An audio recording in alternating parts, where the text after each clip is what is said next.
ایک شخص ایسا ہے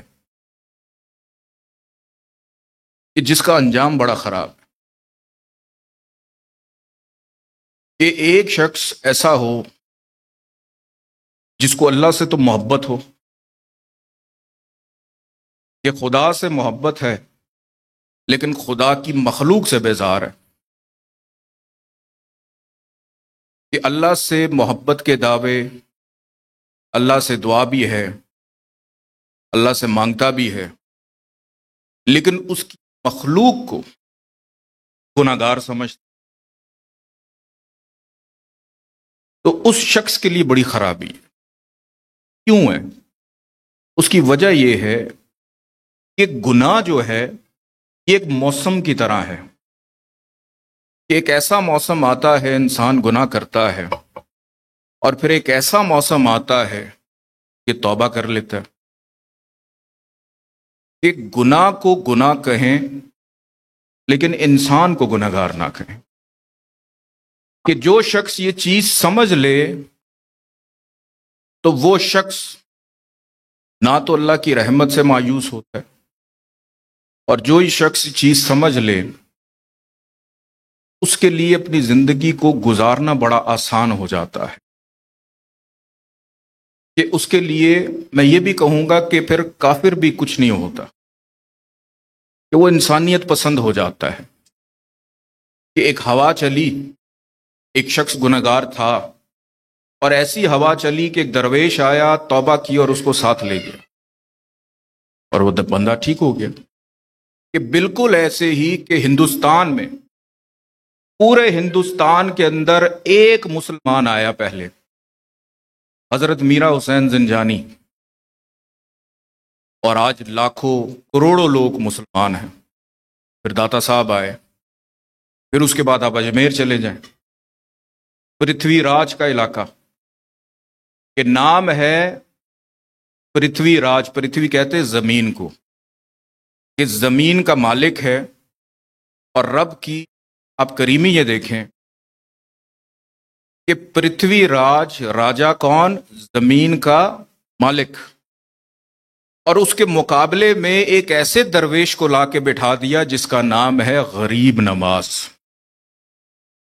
کہ کہاں پرتھوی راج، زمین کا مالک، رائے پتھورا، کہ جیسے ہم نے شاہ جہاں رکھا، کہ اللہ نے لا کے ایک درویش کو بٹھا دیا جس کا نام ہے غریب نواز، کہ جس کے بارے میں کہتے ہیں کہ یہ کیا کرتا ہے، تو بس دیگ بناتا ہے، کھلا دیتا ہے۔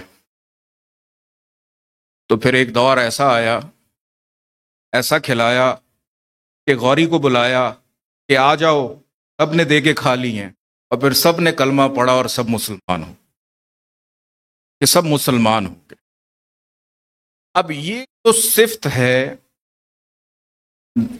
صفت ہے، کہ ان کو لوگوں نے کہا، انہوں نے کہا نہیں ابھی خاموش رہیں، بس دعا کریں اللہ سے۔ اب یہ چیز کس نے سکھائی؟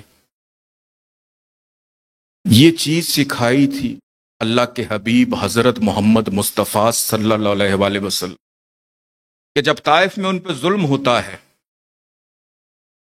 جب ان کے ساتھ زیادتی ہوتی ہے، تو ایک دفعہ خیال آیا فرشتوں کو کہ حضور حکم کریں، ان کا بوریا بسترا گول کریں۔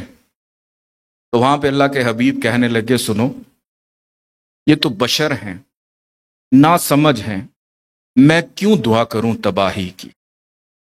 اور مسکرا کے رحمت للعالمین نے یہ کہا کہ میں اس دہر میں قہر و غضب بن کے نہیں آیا ہوں، میں دعا کرنے آیا ہوں۔ ان میں سے ایک بھی اگر مسلمان ہو جاتا ہے تو ان کی نسلیں مسلمان رہیں۔ اور یہی چیز سن رکھی تھی ان غریب نوازوں نے، وہاں سے سیکھا تھا انہوں کہ دعا جو ہے درویشوں کی صفت کیوں رہی؟ کہ انسان دنیا کو جس نظر سے دیکھتا ہے، یہ دنیا آئینہ ہے، کہ ہونا یہ چاہیے کہ اگر کوئی آپ کو کلمہ دیتا ہے تو آپ اس شخص پہ اتنا یقین رکھیں جس سے کلمہ آپ لے رہے ہیں، کہ ایمان یقین کی وہ انتہا ہے کہ یقین تو اس کو بھی تھا کہ جس کو اللہ نے یہ حکم دیا کہ سجدہ کر، کہنے لگا کہ میں پروردگار اگر اس کو سجدہ کروں گا آدم کو تو میری عبادت میں خلل آئے گا، اس کو راندہ درگاہ کر دیا۔ راندہ درگاہ کون ہوتا ہے؟ کہ جو اللہ کی عبادت تو کرے لیکن اللہ کا حکم نہ مانے۔ کہ آپ ایمان کیا ہے؟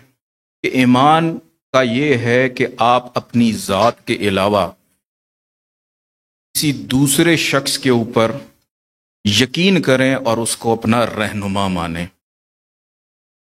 آپ اس کو اپنا رہنما مانیں۔ یقین کامل جو ہے کہ آپ اس کو اپنا رہنما مانیں۔ اب رہنما نہیں ملتا تو کیا کریں؟ اللہ سے دعا کریں کہ اگر آپ اتنے ہی مایوس ہیں کہ اگر آپ کو رہنما نہیں ملتا تو اللہ سے دعا کریں کہ اہدنا الصراط المستقیم۔ اس کا مطلب ہی کیا ہے؟ انعمت علیہم، کہ وہ لوگ جو سیدھے راستے پہ ہیں ان کے راستے پہ آپ کو بھی اللہ پاک کہ آج کے دور پہ اگر کوئی یہ کہہ دے کہ انعمت علیہم نہیں ہے تو یہ بہتان ہے۔ یہ سزا ہے کہ اگر آپ کہیں کہ آج کل بزرگ نہیں ہیں۔ والدین آج بھی قابل احترام ہوں گے، والدین آج بھی واجب الاحترام ہوں گے، تو اپنی دانائیوں کے چراغ چھوڑیں اور اپنے والدین کی عزت کریں کہ اپنے درخت کو سایہ دار بنا کے کسی کے کام آئیں۔ اور یہ دنیا ایسا آئینہ ہے کہ آپ کے اندر ہی نیکی ہے اور آپ ہی کے اندر برائی ہے، کہ جس شخص کو نیکی نظر آتی ہے تو اس کو مسجدیں بھری ہوئی نظر آتی ہیں۔ آج بھی تہجد میں لوگ اٹھتے ہیں، آج بھی اللہ اکبر کے نعرے لگ رہے ہیں، ابھی بھی اور اسی وقت بھی لگ رہے ہوں گے، لیکن جو گمراہی پہ ہے تو ہماری جو ہے گناہ کی یہ ہوا کی طرح چلی بھی جاتی ہے۔ تو جب تک اس دنیا میں قیامت تک توبہ کا دروازہ بند نہ ہو جائے لوگوں کو گمراہ نہ کہا کرے۔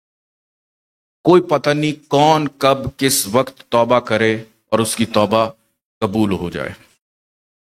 تو میری دعا ہے پروردگار سے کہ آج کی ہماری اس عبادت کو، ہماری اس دعا کی محفل کو پروردگار اپنی بارگاہ میں قبول فرمائے۔ اور میری دعا ہے کہ آج کی شب ہم جو بھی اپنے رب سے مانگیں ہم اسی کے محتاج ہیں اور ہم اسی کے محتاج رہیں۔ آج کی شب میں جب آپ دعا کے لیے اپنے ہاتھوں کو بلند کریں گے تو آج میں ایک چیز کہنا چاہوں گا۔ ابھی والد صاحب یہ کہہ رہے تھے کہ جو بھی ہوا اس نے ہمارے اندر ایک پاکستانیت، حب الوطنی اور سب کو جوڑا ہے۔ تو اگر جوڑا ہے تو خدا را اگر کسی کے بارے میں آپ کوئی ایسی رائے رکھتے ہیں تو آپ اس کو معاف کریں اور آگے بڑھنے کی کوشش کریں۔